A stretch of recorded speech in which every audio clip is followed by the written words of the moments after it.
दुनिया के इतिहास में एक से एक अलग प्रकार के युद्ध हुए हैं। इन युद्धों ने इतिहास में अपनी अलग ही उपस्थिति दर्ज करवाई। जैसे हम देखें मैराथन का संघर्ष, इसके अलावा थर्मोपोली का संघर्ष और गोगा मेला का संघर्ष, जिसमें सिकंदर ने फारस जैसी विशाल सेना को भी धूल चटा दी थी। लेकिन राजपुताने के अंदर भी युद्धों का इतिहास एक अलग ही महत्व रखता है। राजपुताने के वीर महाराणा प्रताप के पुत्र अमर सिंह के समय भी एक ऐसा ही युद्ध लड़ा गया था जो इन सब से अलग था। और वो युद्ध इसलिए था कि युद्ध का नेतृत्व हरावल में कौन करेगा। हरावल सेना का वो भाग जो अग्रिम पंक्ति में रहता है, और उस अग्रिम पंक्ति में रहने के लिए जो दल लड़ रहा था वो कौन सा होगा, केवल इसीलिए संघर्ष हुआ था। और वो संघर्ष एक अलग ही उपस्थिति दर्ज करा पाता है।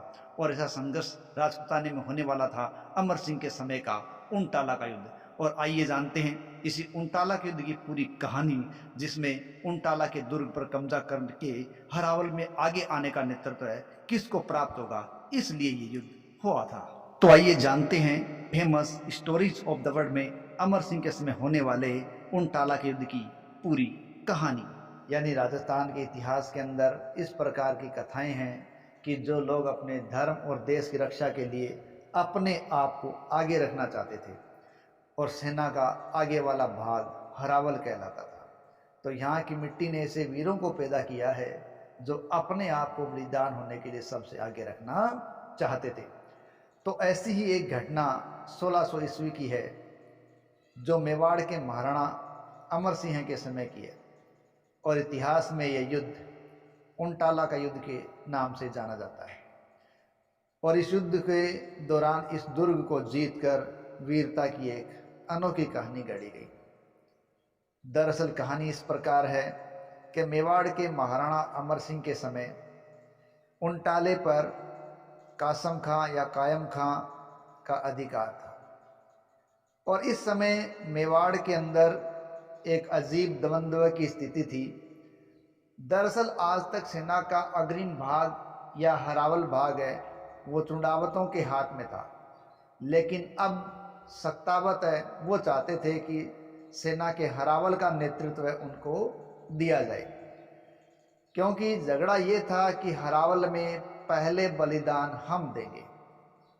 चुड़ावत देते आए हैं और अब सत्तावत कह रहे थे कि ये बलिदान पहले देने का हक हमें दो। तो ये एक ऐसी स्थिति थी जो चुड़ावत और सत्तावतों के बीच एक भेद उत्पन्न कर सकती थी, इस मेवाड़ की स्थिति को कमजोर कर सकती थी।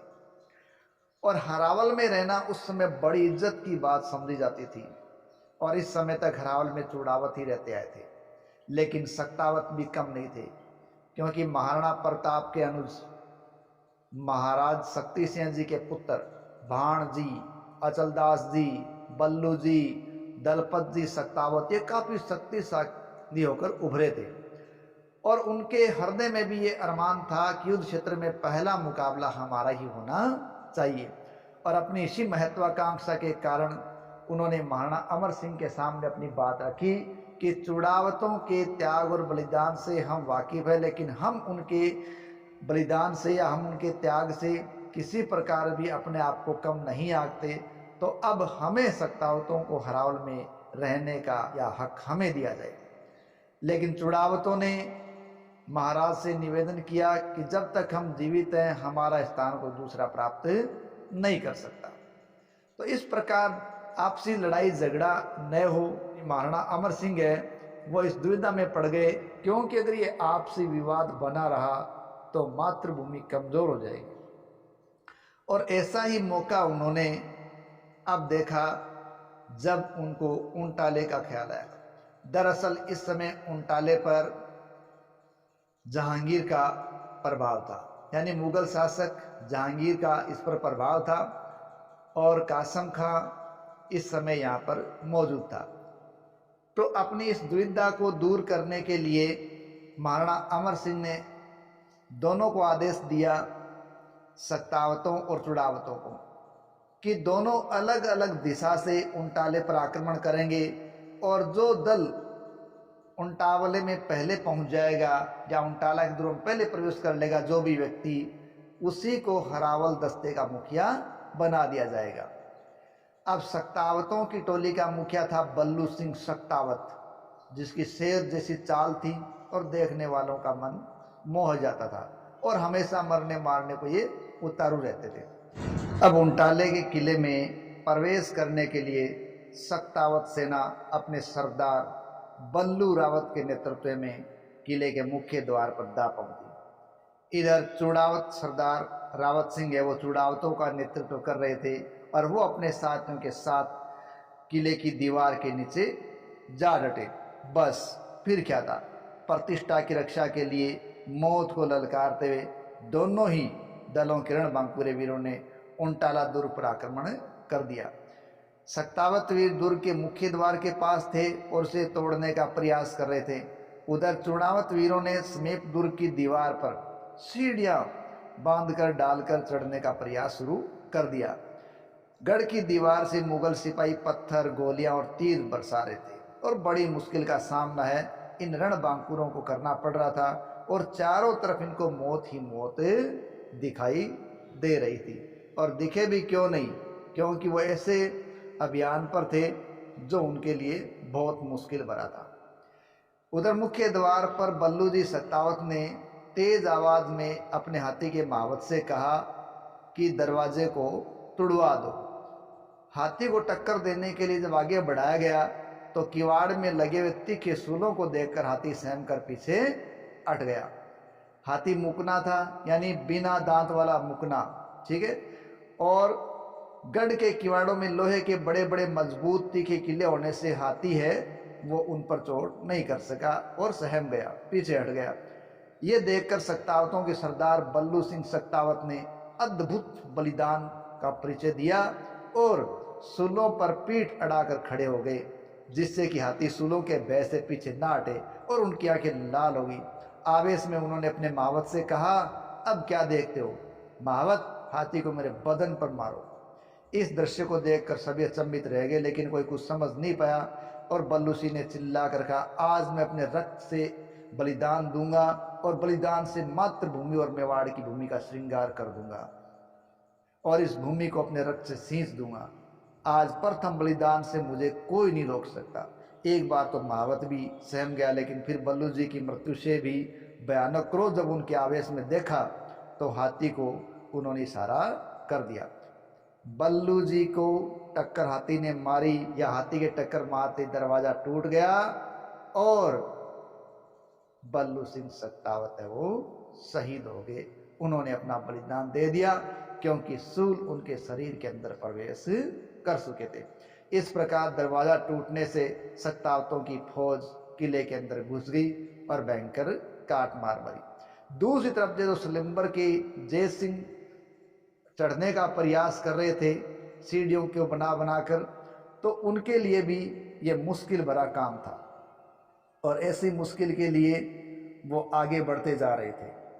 लेकिन होना क्या था, इधर दूसरी ओर जब सलम्बर के चूड़ावत जयत्र सिंह चूड़ावत के नेतृत्व में सीढ़ियां बना बना कर किले पर चढ़ रहे थे, प्रयास कर रहे थे, तो ऊपर से मुगलों के तीर पत्थर उनको इसके लिए बड़े ही मुश्किलों के हालात पैदा कर रहे थे।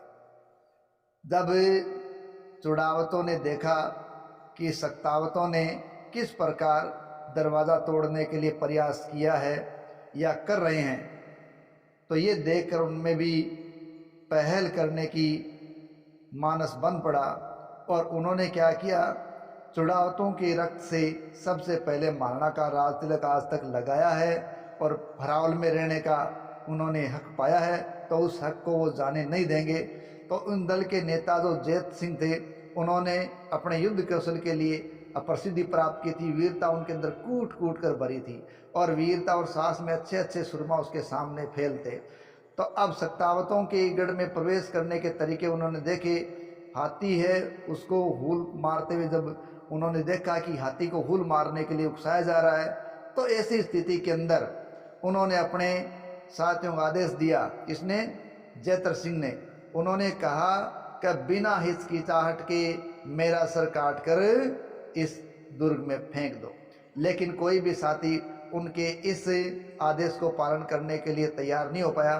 हालांकि कुछ लोगों का कहना है कि कुछ साथियों ने इस बात के लिए हाँ भर दी और एक साथी ने सर काट कर दुर्ग के अंदर फेंक दिया, लेकिन कुछ का कहना है कि सीढ़ियों पर चुड़ावत जब चढ़ गए थे, सक्तावट है किवाड़ तोड़कर भीतर घुसने का प्रयास कर रहे थे, इसी दौरान जयतर सिंह चुड़ावत ने स्वयं ही अपना शीश काट कर उस दुर्ग में फेंक दिया, क्योंकि उससे पहले एक गोली उनके शरीर में लग चुकी थी। तो वो सोच चुके थे कि शायद अब मुश्किल है, तो उन्होंने अपना सर काट कर दुर्ग के अंदर फेंक दिया। और जब सक्तावतों की सेना उस गेट को तोड़कर अंदर घुसी, तब उन्होंने आगे कटा हुआ सर देखा, किसका? जयतर सिंह का। इस प्रकार जयतर सिंह का कटा हुआ सर देखकर वो अचंभित रह गए और उसका अद्भुत बलिदान देखकर वो अचंभित रह गए।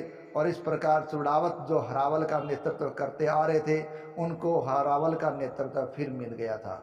लेकिन सक्तावतों ने भी अपने आप की वीरता है बहुत अच्छी तरह से दर्शाई थी। कहने का मतलब है मेवाड़ के जो वीर हैं वो ऐसे ऐसे वीर हैं जो अपने मातृभूमि के लिए, अपने देश के लिए बलिदान होने के लिए तैयार थे। ये केवल एक ऐसी बात नहीं है कि इन्होंने आगे रहने के लिए या हरावल का नेतृत्व प्राप्त करने के लिए ही ऐसा किया हो, लेकिन इनके इस कार्य से इस बात का भी पता चलता है कि ये लोग अपने देश और मातृभूमि के लिए बलिदान देने के लिए किस प्रकार तैयार थे। खैर, इस मुगलों के दुर्ग के अंदर मेवाड़ी सेना ने प्रवेश किया, दुर्ग को प्राप्त भी किया, और अब इस प्रकार महाराणा अमर सिंह ने जो हरावल का नेतृत्व है उन्हें किसी के हाथ में रहने दिया, चुड़ावतों के हाथ में रहने दिया। हे वीर योद्धाओं, मेवाड़ी धरा आपकी हमेशा ऋणी रहेगी। हालांकि हरावल में रहने का अधिकार किसका रहा, ये विवाद का विषय नहीं हो सकता, क्योंकि किले में प्रवेश का प्रश्न खुद की प्रतिष्ठा का प्रश्न नहीं था, वो मातृभूमि के लिए पहले बलिदान देकर अपना स्थान हासिल करने का था, और ये हासिल स्थान है वो चुड़ावतों ने कर लिया और मातृभूमि के लिए उन्होंने अपना रक्त बहाया। और इस प्रकार ये धरा उनकी ऋणी है और राजस्थान के कण कण में उनकी वीर गाथा आज भी महक रही है। तो ये था राजपूताने का एक अनोखा युद्ध, जिसकी पृष्ठभूमि केवल और केवल ये थी कि हरावल का नेतृत्व कौन करेगा। और वो हरावल का नेतृत्व भी इसलिए अग्रणी रहना चाहते थे कि वो धर्म और राष्ट्र की रक्षा के लिए सर्वप्रथम अपने आप को प्रस्तुत करना चाहते थे। इस प्रकार के उदाहरण विश्व के इतिहास में बहुत ही कम मिलते हैं कि जिन्होंने अपने आप को इस क्षेत्र में आगे रखने के लिए इस प्रकार के युद्ध लड़े हों।